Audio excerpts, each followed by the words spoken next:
ব্রহ্মদত্ত ধাম, যেটি বারুইপাড়ার বনমালীপুরে অবস্থিত। এখানে এলে আপনারা দেখতে পাবেন 3 মাথাযুক্ত ব্রহ্মার বিগ্রহ, ভগবান দত্তাত্রেয়ের বিগ্রহ ও একটি শিবলিঙ্গ। এছাড়াও এখানে দেখতে পাবেন গণেশ দেবতার বিগ্রহ ও কপিল মুনির বিগ্রহ। সুবিশাল এই মন্দিরটি 300 একর জমির উপর গড়ে উঠেছে। এই মন্দিরে আপনারা কিভাবে আসবেন আপনাদের একটু বিস্তারিত বলি। বারুইপাড়া হাওড়া বর্ধমান কর্ড লাইনের একটি রেলওয়ে স্টেশন। শিয়ালদহ, হাওড়া, বর্ধমান সব দিক থেকেই এই স্টেশনে আসা যায়। স্টেশনের বাইরে বেরিয়ে যাবেন, বাইরে বেরিয়ে অনেক অটো টোটো দেখতে পাবেন।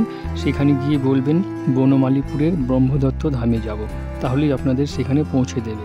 অটোতে ভাড়া নেবে 10 টাকা। অটো আপনাদের বনমালীপুরের মোড়ে নামিয়ে দেবে, আর সেখানে দেখতে পাবেন একটি ব্রহ্মদত্ত ধামের বড় ব্যানার। ব্যানারের পাশ দিয়ে একটি মাটির রাস্তা চলে গেছে। কিছুটা এগিয়ে গেলেই আপনারা মন্দিরের কাছে পৌঁছে যাবেন। মন্দিরের কাছে এলে দেখতে পাবেন মন্দিরের সামনে বেশ কিছু ছোট ছোট দোকান আছে, যেখানে আপনারা টিফিন করতে পারবেন। খুব সুন্দর ও শান্ত নিরিবিলি পরিবেশে এই ব্রহ্মদত্ত ধাম মন্দিরটি গড়ে উঠেছে।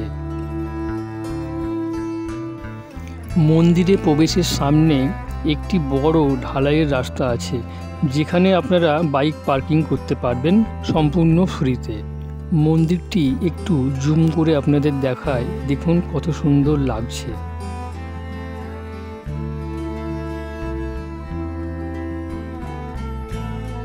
মন্দিরের সামনে ছোট ছোট কিছু গাছ বসানো আছে, আর এতেই মন্দিরের শোভা অনেক গুণ বৃদ্ধি পেয়েছে।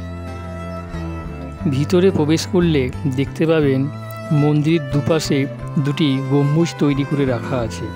আপনাদের বলবো আপনারা এখানে বৃহস্পতিবার দিন আসুন। এখানে বৃহস্পতিবার দিন হাজার হাজার ভক্তের সমাগম ঘটে, আর ফ্রিতে ভোগ প্রসাদও পাওয়া যায়।